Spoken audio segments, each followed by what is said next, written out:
or 5 days on the water. It's just unbelievable.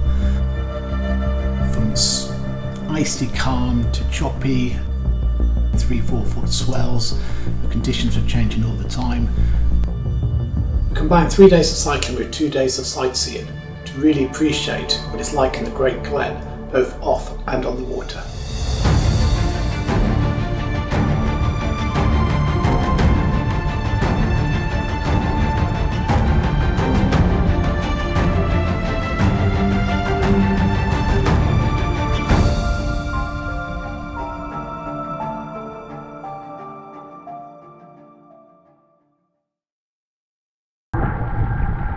I'm John Stanton.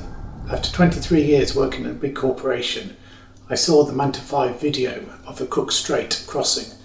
I showed it to my wife and she looked at me and said, "Doesn't matter what I say, you're going to do it anyway." So that's what we did. So on the back of that we set up Tameki Leisure. So 3 of us got together, and Tameki is the Maori word for awesome. So it's awesome leisure, which sums up the Manta5 SL3 hydrofoil bike really well. Our summer holiday this year we decided to go to Scotland and spend a week travelling along the Caledonian Canal, cycling on water on the bike, the Manta5 SL3 hydrofoil bike. In our group we had 6 adults and 5 children. We rented 2 boats and we took along 3 bikes to cycle along the Caledonian Canal. Loch Ness was the main reason for the trip. It is 36 kilometres long, 3 kilometres wide and 240 metres deep. All year round the water is 6 degrees in temperature, and with a very strong wind blowing down the glens, is often subject to tides and waves, which can make the conditions very variable and very treacherous. The waters of Loch Ness are very dark in colour due to the peat in the surrounding area. Loch Ness is a truly huge body of water. With its remoteness, its depth and its poor visibility, it is long believed to hold a secret. The Loch Ness Monster, better known as Nessie. Nessie was first sighted, or should I say reported sighting, was in 565 AD by St Columbia. Over the years there have been many famous photos of Nessie. Over the last few years many of these have been shown to be fakes. However, it just takes one real sighting, one real photo to make Nessie a reality rather than the myth that is believed to be today.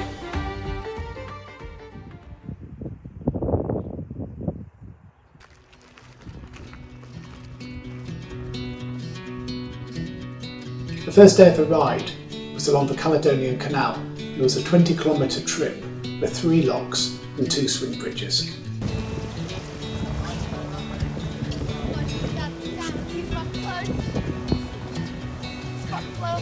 Before we set off, we'd been told that the weather at Loch Ness had been horrendous with big waves and would have been totally impossible for us to cycle.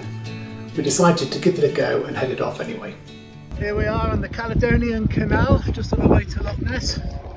Day 1, first launch hopefully.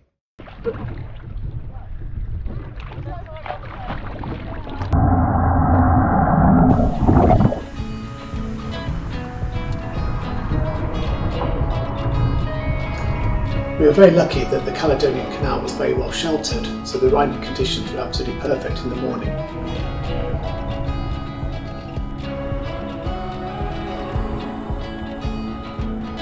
About halfway along the ride we got to Loch Ness. This was an open body of water, which meant that the wind was picking up quite a chop, and needless to say we were going straight into it. With this being later on in the day, our batteries were getting a bit low, and we'd been deliberately using high assist levels, about level 8, to make the ride nice and comfortable, and we'd been messing around on the canal, taking some fun shots. So the battery was getting a bit low, so a bit of battery anxiety came in. The way we coped with this was head down, time trial mode, and just turn those legs and pedalled as hard as we could to get to the end of Loch Ness so that we could change the battery. We managed to do this still with 14% battery left, so whilst we had been a bit nervous, there was no need, we were very much in a comfort zone. After a battery change at the end of Loch Ness, we continued down to Fort Augustus. By this time it was late in the evening, so we were too late to take the locks to get us to the same level of water as Loch Ness. So after mooring up the boats, we headed into town, we had a nice meal, a couple of drams of whiskey to get us ready for the next day. Day 2 was an early start, so we had to be first in the queue to get down the lochs to get down to the same level of water as Loch Ness. After we'd gone through the 5 lochs, we moored up again and went and had a well-deserved breakfast to get our energy up, ready for the challenge ahead of Loch Ness. The wind had dropped, the water was calm as calm could be, totally unbelievable compared to the day before.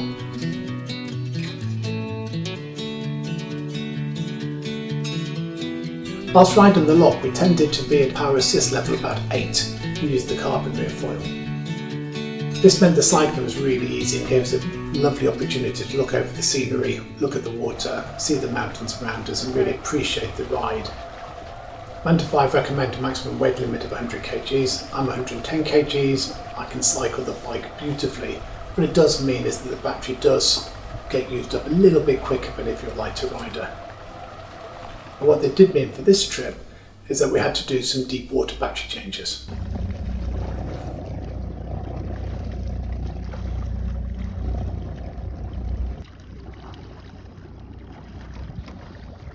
Battery change. Took the old battery out and put the replacement battery in, taking care not to drop it into the 200 metres of water. After a brief lunch break of 4 years, we pushed on to get to our target in the evening.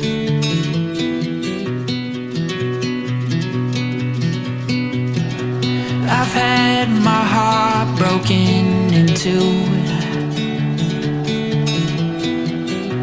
but something's different next to you. This was Urquhart Castle. This is the most famous landmark on the loch and a real key target that we wanted to get to. It's over 1,000 years old and looks over the deepest part of the loch, where some of the most famous sightings of the monster have taken place. After entertaining the tourists cycling around the castle for about half an hour, we completed the short trip to Drumnadrochit mooring location.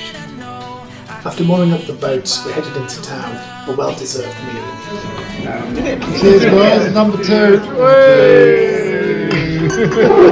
Cheers, boys. Cheers. Oh, here we go. Our original plan for day 3 was to do some filming around the castle. However, Scotland being Scotland, what had been a gorgeous sunny day the day before had turned into a steady drizzle. With the drizzle set in for the rest of the day, we had no choice but to get the planning ready for the next day, which was going to be a big challenge on day 4. The 4th day was our 3rd day of cycling. We got up very early in the morning to find that the rain had stopped. The water was so still, it was like glass. I've had my heart broken in two, Absolutely gorgeous across the absolutely still water. but something's different next to you. Words can't explain how smooth and lovely the conditions were. If Nessie wasn't there in person, she was definitely there in spirit. After completing the filming, we cycled the 20 kilometres up to Droch Garroch at the north end of the loch. The weather conditions continued to be absolutely magnificent, with the water just so glassy still. And what you find on the loch is that you'll end up with some little gentle ripples in the water, and then you'll have a boundary where it is just like glass. It just made the cycling absolutely brilliant. We did find some really interesting wakes to cycle on, were they made by boats or were they made by Nessie? Don't know, I suspect probably boats, but let's go with Nessie. And at one point, Rory, who was cycling with me at the time, got sucked underwater, and I must admit, watching it I thought, hang on, what's happened there? Is Nessie taking Rory? But he did pop up again and he was up launched first time. After cycling up the loch, we had to go on the Caledonian Canal again to get to our moorings for the evening.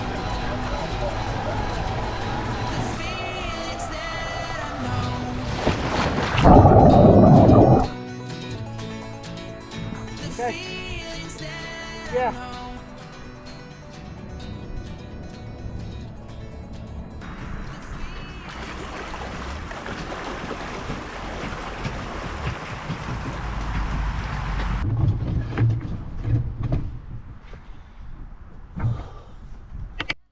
After a short rest, we met up with Lloyd from Hydrofoil Scotland.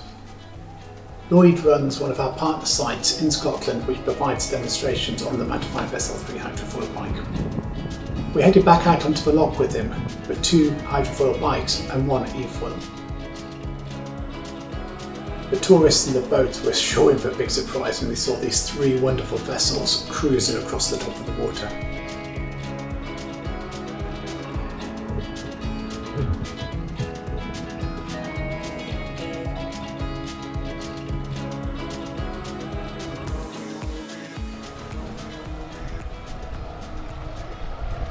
Our destination on the loch was Dawes, where we had the pleasure of meeting Steve Elton, or better known as the Nessie hunter.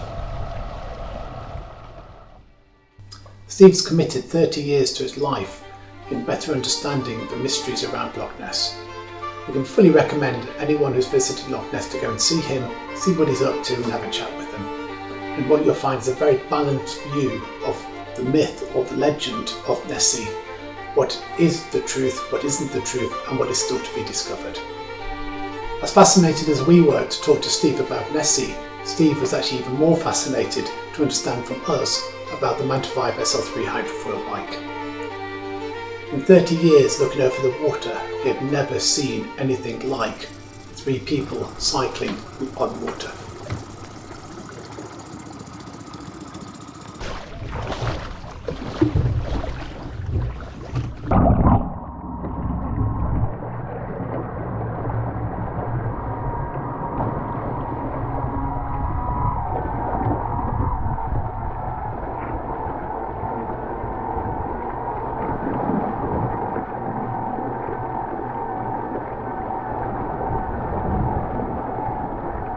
After having successfully completed riding the length of Loch Ness, we jumped onto the boat and headed back to our start point at Lagan.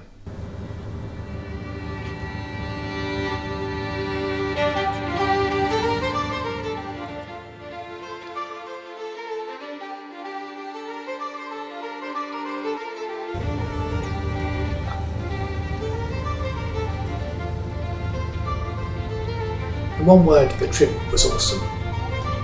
What a way to see Loch Ness, see the Caledonian Canal, see the water, see the changing conditions of the water. Unfortunately not see Nessie, but maybe next time.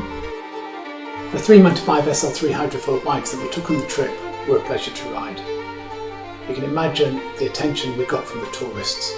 We even saw a few kayakers on the water, and my favourite quote from them, which was my favourite quote of the week, was, "Are you from my future?"